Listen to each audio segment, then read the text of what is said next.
This is a talk about inventions that have been inspired by dancing, specifically by um, the social dancing like Argentine tango and swing and others. So a little bit about me. I'm an inventor. This is what I do for a living. I invent for lots of companies. I have lots of patents. I've sold many ideas. I invent in many fields which are related to computer science. I work on quantum software, on software testing, on augmented reality, security, self-driving cars, drones, many things. But the ones that we're going to discuss here will be inventions which are related to dancing. I've been doing social dancing for a long time. And the last 15 years, it's mostly been Argentine tango. And this talk will be about ideas that came from Argentine tango, mainly. So by dance inspired, I mean that it uses knowledge from dancing for something else. Most dancers are actually not looking for any technology. They come to dance, they generally don't care. So, so the invention mostly will be about ideas that I learned in dancing and I did something else with them. I will start with discussing cabeceo, which is the way you invite people to dance in Argentine tango, and what can you do with it, with this way. And then I'll be talking about what can you do with leading in social dancing. There are two roles. One of them is leading and one of them is following. And what can you do with leading, which is my role. Sometimes invention starts with problems. And the problem that I said to myself is how to do touch-based activity remotely. So in dancing, how could you dance if somebody is not next to you? And this is not trivial because the assumption is that this is touch-based, so you should be able to do it with your eyes closed. And how can you do it if somebody is not next to you? And then I'll give an actual invention that is for dancers. Maybe it's the least important one here. So let's discuss cabeceo for a moment. Cabeceo, this is a picture from Buenos Aires. And cabeceo is the way you invite a partner to dance. The dancing is done in something called, in Argentine tango, the party is called milonga. And the dance is divided into tandas, which is 10 minutes basically that you're dancing with the same partner. In between tandas, you have cortinas in which everybody clears the floor, so it's light. And when the music would start, and you'd realize what kind of music it is, then you decide what partner you want, and then you invite her. And the way you invite her is that you try to catch her gaze, and you look at each other from across the room. And then if you catch her gaze, maybe for a second or two, then you move your head like that. And once you move your head, and she agrees with you, she moves her head, she indicates also that she is willing to dance with you. Then you start walking toward her while maintaining her gaze because she might have been nodding to somebody next to you. And when you're close enough that it's clear, then she stands up and you start dancing. So this is what cabeceo is. And this is actually a simplified explanation, but can we use a simplified explanation for doing some technology? So here is a description of the patent. You can see the patent and you have the number here and you can go later and check it out. And the assumption is that people have augmented reality glasses. And with augmented reality glasses, you usually have some sort of gaze detection that see where you're looking, and then it adds information. So for example, if you're looking at somebody, it might write its name, so you can see the name on the person.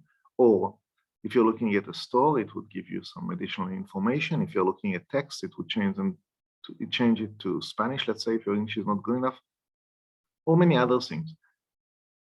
For this to work, the glasses need to know where you're looking, so they have this device on them which tracks your gaze. Because otherwise, they would need to add the information to everything, and then the picture will be totally cluttered. So assumably you have this device on you, which can see what you're looking and add information. And other people have it as well. So if I'm looking at somebody, my device can see that I'm actually gazing at somebody's eyes. And his device or her device can see that she is gazing at my eyes. And if we maintain that for a second or two, which is not natural, then we are initiating the handshake, the protocol. The devices now know that we want to talk to each other. So they exchange information electronically between them and start a phone call. So let's assume you're in a party, you're 5 meters apart from somebody. There's no way for you to talk, it's too loud. This way you can start a phone call with somebody you don't know and you've never met before. But Basel is actually more complicated than that. Because one of the reasons is Basel is this deniability issue. So basically, if you looked at someone, she can either refuse you, which means look at you and then not nod a yes, or try to behave in such a way that you will not know that she saw you. So then she didn't refuse, and maybe you'll try again next time. And this is harder than it sounds because refusing is easy, but making it look as if she didn't see you is hard, especially if she wants to dance with somebody next to you. So how is this related to any technology at all? So what about call blocking in phones? So let's assume somebody does not want to talk to me, so it tells the phones. There are lots of apps for that, and it's a standard feature of many phones that comes with them. That, well, let's say we don't want to talk to Shmuel, so when I call, the phone does not ring, and the person is not told that I called, it just ignores me. And there are apps there, and they have all sorts of features. They have schedules, and you can say I block Shmuel only after work, or there's a spam list, and I don't want to talk to anybody in the spam list, and so forth and so on. But the thing is that if somebody is blocking me, I will know it pretty soon because he's not replying and he's not coming back, and you know, he doesn't like me.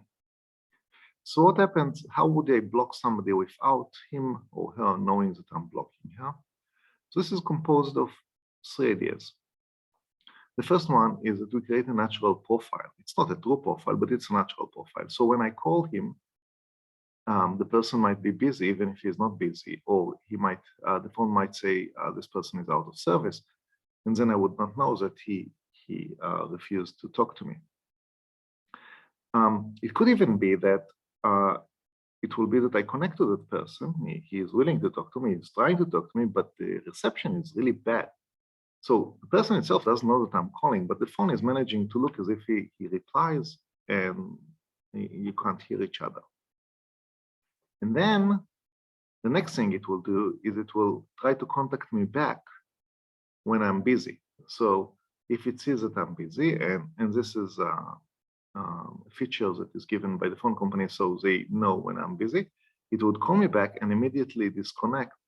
So it would seem to me as if somebody was trying to come back to me, and then I would not know that I'm being blocked. And this is useful, for example, if you want to block your boss for a few hours because you don't have a good reply or whatever. And the feature was actually for a company that was trying to get into the crowd of teenagers. So we take a Basel and we show a number of technologies which were actually sold as technologies. I mean, those are granted patents that have been inspired by Basel. So now we move into something more serious. So when a blind person wants to get from place A to place B, there are 2 ways he can go about it, and this has been proved for a long time. The first one, he can try to understand the area using a cane or any other technology that tells him what's around. And it turns out that it's really hard to do technologies that will do that well. The second option is that you have somebody leads you, for example, a guide dog. And those guide dogs are actually very, very smart. So you can teach them where the supermarket is, where Chaim is, and where the parents are. And then you can tell the guide dog, take me to the supermarket. And it would know the way, and it would know how to cross the street safely. And it would not take you around below trees which are not good for your height, and so forth. It will do its job actually very well. But still, it's only a dog, so you can't tell him, take me to bus number 52 because it doesn't distinguish the buses. You can't tell them to take you to an address because it doesn't know how to read a map. When I was doing this research, I thought that what they could do teach those really smart dogs is how to lead a large step like we do in Tango. And this would be useful because if you can lead the large steps, then instead of walking around the banana, you can walk over it. But the people there didn't take me seriously. They said I was trying to teach dogs to dance, so that did not happen. But what could happen is those Japanese made this mechanical dog that can lead you around. And the mechanical dog has an advantage that it can use GPS, it can go places, it can use, it's a robot basically. So whatever a robot can do, and robots are now learning how to navigate like cars, self-driving cars and robots in the streets, it can go anywhere. You can tell him, take him to an address and it knows what the address is. But the thing is that it's, in a sense, this is a very wasteful product. It's a $100,000 machine. And we don't actually need it because the blind person actually does know how to walk. So the only thing we need is the sensors and something that will guide the blind person. And then this is what I worked on, a way to guide it. And I use it with a belt with a number of vibrators on it, which will take the guide and tell you how to, which way to walk, like you're doing with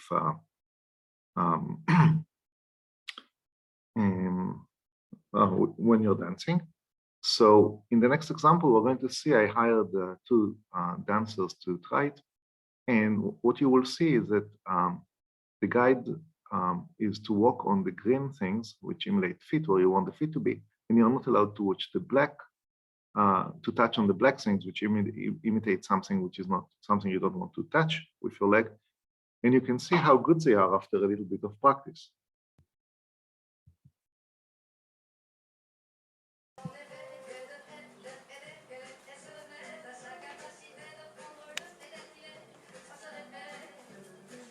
So those are tango dancers, which means that they learn faster than other people.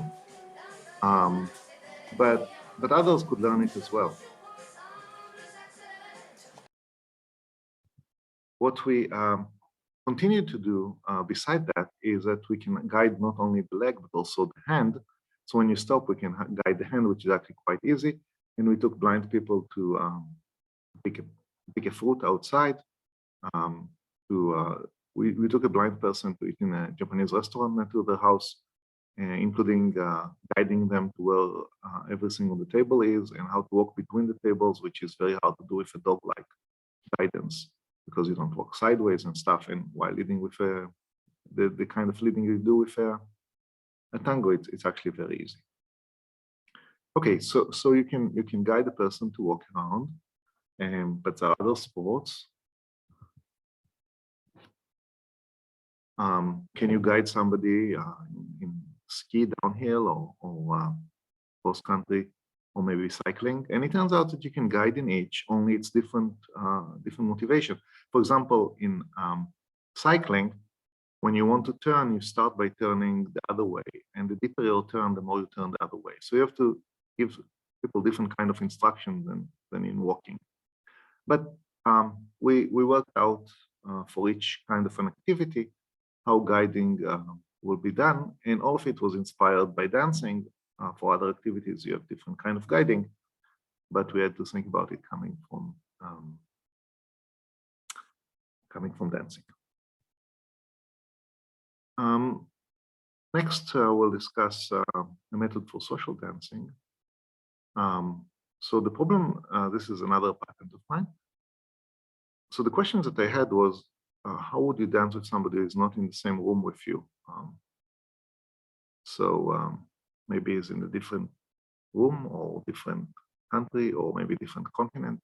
And it's not really about dancing, it's about any activity in which you want to share physical contact, of which there are many activities, including remote surgery and many other things that you want to do using contact, and it's not about sight. So how would you share that?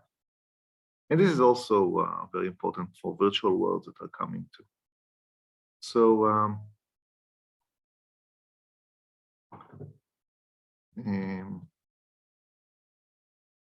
so now we'll show how that works.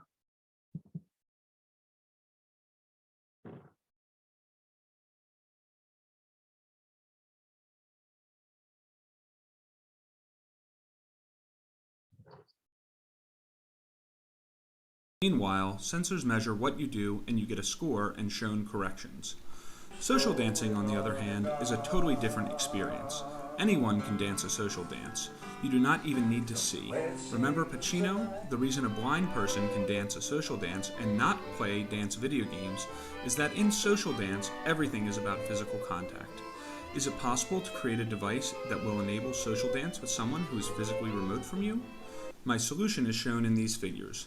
A 3D camera measures the movements of one dancer, which are translated into instructions for haptic devices attached to the remote partner so she feels my movements.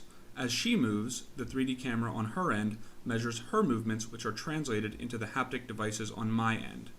This way we can dance together even when we are apart. Of course, with the right software, you could do a solo social dance with the computer acting as the partner.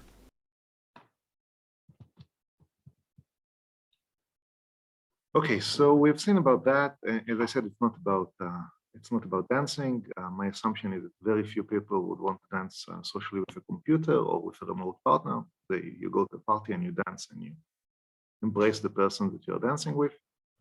But this technology is actually very useful for other kind of activities. So we've seen now a few patterns that are related to dancing, and what we had in them was take something that I learned from dancing and moved it to another domain. What about patterns that is actually useful for dancers? So some dances, like for example salsa, have a pretty rigid structure.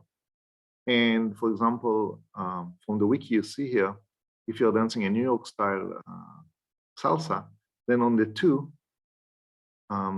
you have to start whatever it is that you're doing every time on the 2. So every 8 beat, you go on the 2 and you start whatever it is that you're doing. And this is how you dance. And for anybody who's not a beginner, that's like totally ingrained. But beginners have beginners and some people that have hard time with the music have problem of recognizing the 2, so they don't know where to start. And if they start not on the 2, it's very jarring for their partner. The other thing that is problematic is that some people think that they're moving on the music and they're listening to the music, but they're moving with either a delay or before. So they're not moving on the music as far as their partner is concerned. So what we can do is measure the delay that they have on the music and then give them the signal at the right time so that their dancing will be synchronized with the music. Those have been a few patterns that are related to dancing, and I hope you will find that interesting. And let me know what you think about it.